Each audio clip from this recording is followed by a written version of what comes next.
नमस्कार मित्रों, अपन आंकिक प्रश्नों को हल करने की श्रृंखला में जो दर्पण संबंधी आंकिक प्रश्न थे उसमें कुछ क्वेश्चन और अपन हल करते हैं। तो देखिएगा नेक्स्ट जो क्वेश्चन अपन सॉल्व करने जा रहे हैं वो क्वेश्चन क्या है। वो क्वेश्चन ऐसा है, अपने आप में एक पूर्ण क्वेश्चन है, यानी एक ही क्वेश्चन के अंदर दो क्वेश्चन अपन इसके अंदर जान रहे हैं। क्वेश्चन किस तरह से और क्या है वो देखिएगा। एक 10 सेंटीमीटर ये क्वेश्चन में दिया हुआ है, एक 10 सेंटीमीटर, एक 10 सेंटीमीटर फोकस दूरी वाले अवतल दर्पण से, एक 10 सेंटीमीटर फोकस दूरी वाले,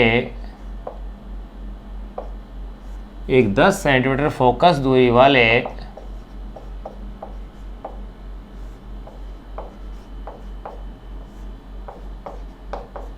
एक 10 सेंटीमीटर फोकस दूरी वाले अवतल दर्पण से, कितनी है फोकस दूरी, ध्यान रखना फोकस दूरी 10 है लेकिन साथ में नाम कैसा है, दर्पण का अवतल, यानी कि ये किस में आएगा, नेगेटिव लिया जाएगा।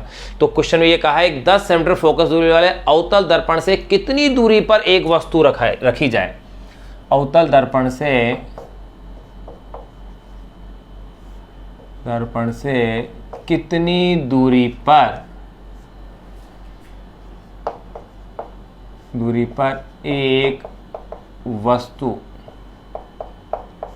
को, एक 10 सेंटीमीटर फोकस दूरी वाले अवतल दर्पण से एक वस्तु को कितनी दूरी पर एक वस्तु को रखा जाए, एक वस्तु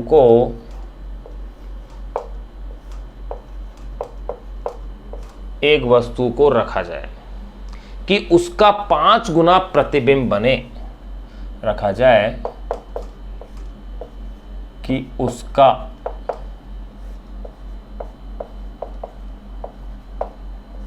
कि उसका 5 गुना प्रतिबिंब बने।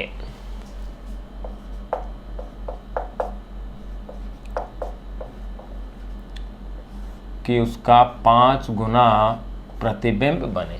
अब देखो भाई क्वेश्चन ने दे दिया कि 5 गुना प्रतिबिंब, यानी कि 5 गुना आवर्धित प्रतिबिंब बने। तात्पर्य ये हुआ कि 5 गुना आवर्धित प्रतिबिंब होना चाहिए। लेकिन अब इसमें दो क्वेश्चन बन जाते हैं अपने कि प्रतिबिंब आभासी बन रहा है या वास्तविक बन रहा है, क्योंकि अवतल दर्पण से दोनों ही प्रकार के प्रतिबिंब बनते हैं और दोनों ही आवर्धित संभव है। अवतल दर्पण, उत्तल दर्पण से तो हमेशा छोटा ही प्रतिबिंब बनता है और आभासी और सीधा बनता है, परंतु अवतल दर्पण से दोनों प्रकार के ही बन सकते हैं।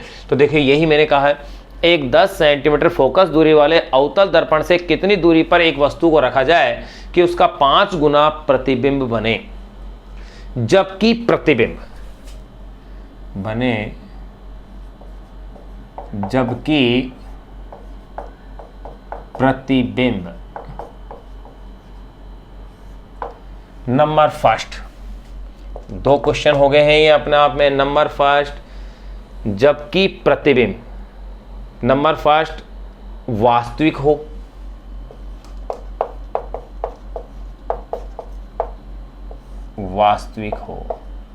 और नंबर सेकेंड आभासी हो। आभासी कह दीजिए अथवा आप इसे कह दीजिए काल्पनिक हो। यानी कि ये दो क्वेश्चन हैं। अगर प्रतिबिंब आभासी हो तो उसके लिए कितनी दूरी पर रखें, और अगर वास्तविक बन रहा है तो उसके लिए बिंब को दर्पण के सामने कितनी दूरी पर रखें। देखो अब इस क्वेश्चन के साथ साथ अपने लगभग सभी टाइप के क्वेश्चन सोल्व हो जाएंगे जो कि दर्पण संबंधी है। कुछ क्वेश्चन फिर अपन जैसे ही चैप्टर एंड होगा छायाएं बनना अपन सीख लेंगे, छायाओं का बनाना, फिर इसके अलावा पिन होल कैमरा। उसके बाद कुछ ऑब्जेक्टिव क्वेश्चनों को अपन सोल्व करेंगे जो कि सिंपल से क्वेश्चन होते हैं, अपने लेवल के, अपने स्तर के जो क्वेश्चन हैं उनको। अब देखिएगा, अब अपन इस क्वेश्चन को सोल्व करते हैं। क्वेश्चन में क्या क्या दिया है, एक 10 सेंटीमीटर फोकस दूरी वाले अवतल दर्पण। देखो 10 सेंटीमीटर और दर्पण कैसा है, अवतल दर्पण, यानी कि फोकस दूरी जो f है वो आपको दी हुई है 10 सेंटीमीटर। तो ये किसकी है, अवतल दर्पण के लिए किस में लेंगे अपन, नेगेटिव साइन के साथ। कितनी दूरी पर वस्तु को रखा जाए, यानी कि u का मान निकालना है। ध्यान रहे u का मान हमेशा कैसा आता है, नेगेटिव ही आता है। अब यानी कि लेकिन इसका चिन्ह नहीं लगाना है अपन को, ये अपने पास चिन्ह सहित ही राशि प्राप्त हो जाएगी, उसका 5 गुना प्रतिबिंब बने, यानी कि आवर्धन जो है वो आपको 5 दिया हुआ है। अब 5 ये प्लस में है या माइनस में, मैंने तो प्लस माइनस लिख दिया है। अब अपन अलग अलग स्थितियों से देंगे। देखो आवर्धन मात्रकहीन राशि है, क्योंकि दो समान राशियों का क्या है, अनुपात है, तो यहां लिख सकते हैं अपन कि मात्रकहीन है। अब देखिएगा नंबर फर्स्ट, पहली स्थिति में बात करें, जब प्रतिबिंब वास्तविक हो, जब प्रतिबिंब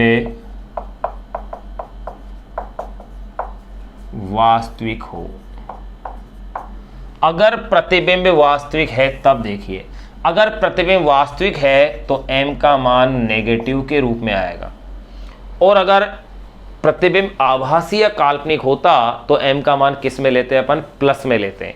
ये थोड़ा चिन्हों का आपको ध्यान रखना है। मैं बता चुका हूं 3 टॉपिक आपको अच्छे से, 2 टॉपिक सॉरी, पहला टॉपिक चिन्ह परिपाटी और दूसरा टॉपिक दर्पण संबंधी महत्वपूर्ण सूत्र। दर्पण संबंधी जो महत्वपूर्ण सूत्र है उसी टॉपिक के अंदर लास्ट में एक्सप्लेन किया हुआ है कि अगर m पॉजिटिव है तो प्रतिबिंब आभासी और सीधा होगा, और m अगर नेगेटिव है तो प्रतिबिंब वास्तविक और उल्टा होगा।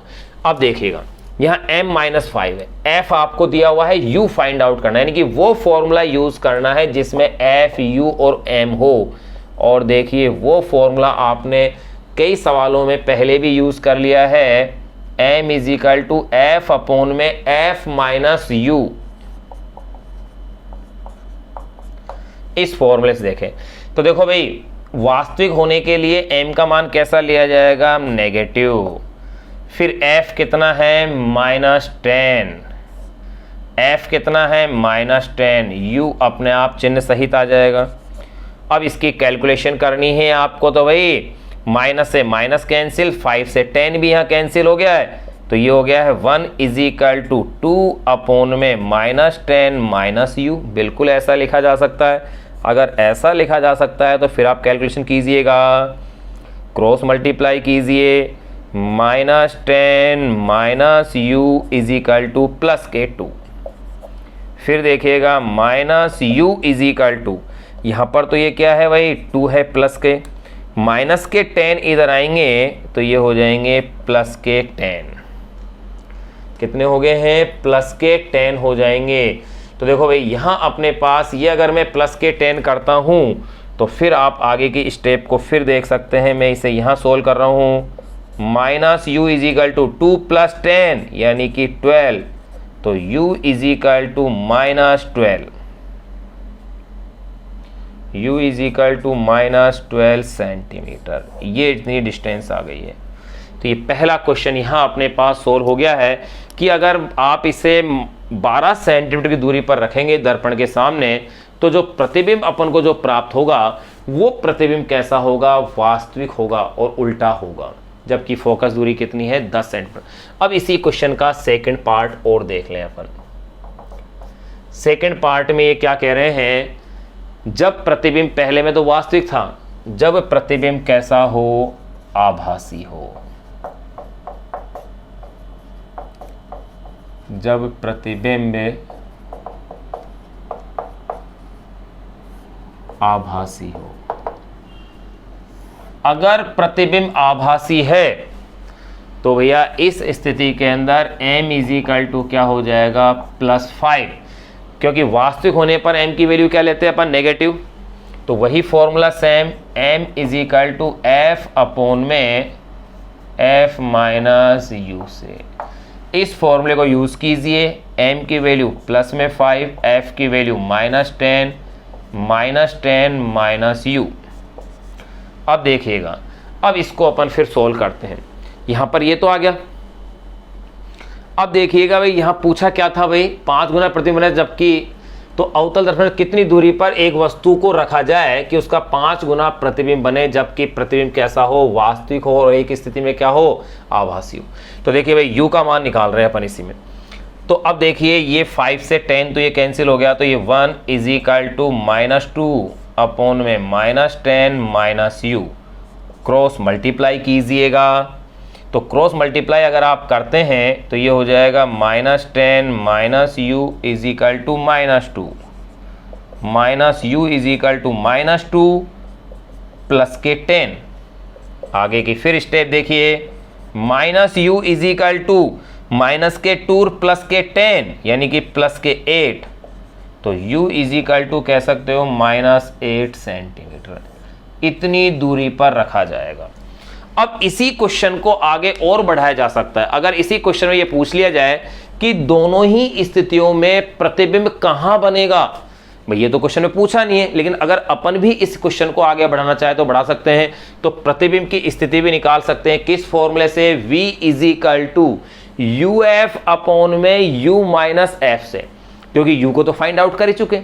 अगर इससे ज्ञात नहीं करना चाहे तो आप इससे ज्ञात कर सकते हो, m is equal to minus v upon में u से, m is equal to minus v upon में u। इस फॉर्मूले से भी ये v की स्थिति ज्ञात हो सकती है, क्योंकि m आपके पास है, u आपने ज्ञात कर लिया है। क्या फाइंड आउट करना है, केवल v निकालना है। तो इनके लिए आप देखो इस पार्ट को, दोनों पार्ट मैंने इसके हल कर दिए हैं। एक ही क्वेश्चन के अंदर मैक्सिमम सारे क्वेश्चन ये मानो आपके इंक्लूड हो गए हैं, हर टाइप के क्वेश्चन आगे हैं। v की वैल्यू निकालना भी मैंने बता दिया है कि दो फॉर्मूले से अपन v की वैल्यू फाइंड आउट कर सकते हैं। एक तो v is equal to uf, देखिए मैं यहाँ लिख देता हूँ। एक तो आप निकाल सकते हो v का मान uf अपॉन में u माइनस f से, क्योंकि u आपके पास है, f आपके पास है। या फिर एक आप निकाल सकते हो m is equal to minus v upon में u से, m आपके पास है, u आपके पास है, v निकालना है। जिससे सुविधाजनक लगे उससे आप इसे हल कर सकते हो। अब जैसे मान लिया कि मैं इससे हल करना चाहूँ इस स्थिति में, तो देखिए ये -5 इज इक्वल टू ये -v, और u की वैल्यू मेरे पास क्या है, -10 है। u की वैल्यू क्या है, -10। तो आप इसकी सहायता से भी आप v की वैल्यू क्या कर सकते हैं, निकाल सकते हैं। भाई आपके पास सारी वैल्यू, सॉरी u की वैल्यू आपके पास 10, क्या u की वैल्यू आपके पास -12 आई है ना, -v, u की वैल्यू क्या रखोगे आप, -12। तो ये लीजिए v is equal to minus ये 60 सेंटीमीटर। ये लो v की भी स्थिति आ गई, माइनस में v आ रहा है, इसका मतलब प्रतिबिंब कहाँ बन रहा है, दर्पण के सामने। इसके लिए भी v निकाल सकते हो अगर पूछा जाए तो। देखो m is equal to minus v upon में u से, पूछा जाए प्रतिबिंब कहाँ बनेगा तो सिंपल फॉर्मूला है, और इस फॉर्मूले में रख करके भी वैल्यू निकाल सकते हो f के आधार पर भी। तो देखो m इज इक्वल टू यहाँ तो किस में है भाई, प्लस में 5 था, माइनस v, u की वैल्यू यहाँ कितनी है, -8 है। तो माइनस से माइनस कैंसिल हो जाएगा, तो v इज इक्वल टू, ये लो अपने पास v की वैल्यू भी आ गई, और ये किस में आ रही है, +40 सेंटीमीटर। यानी कि प्रतिबिंब दर्पण के पीछे बनेगा, आभासी और सीधा बनेगा, और कैसा बनेगा, आवर्धित बनेगा, यानी बिंब से बड़ा है, क्योंकि m की वैल्यू क्या है, +5 यानी 5 गुना बनेगा। यहाँ अपन ने दर्पण संबंधी जो फॉर्मूले अपन ने पढ़े थे उन पर आधारित आंकिक प्रश्नों को अपन ने हल कर लिया है। शेष क्वेश्चनों का आप अभ्यास करें, जो भी आपके पास गाइड या बुक है, और चैनल को लाइक, शेयर एंड सब्सक्राइब करना ना भूलें। धन्यवाद।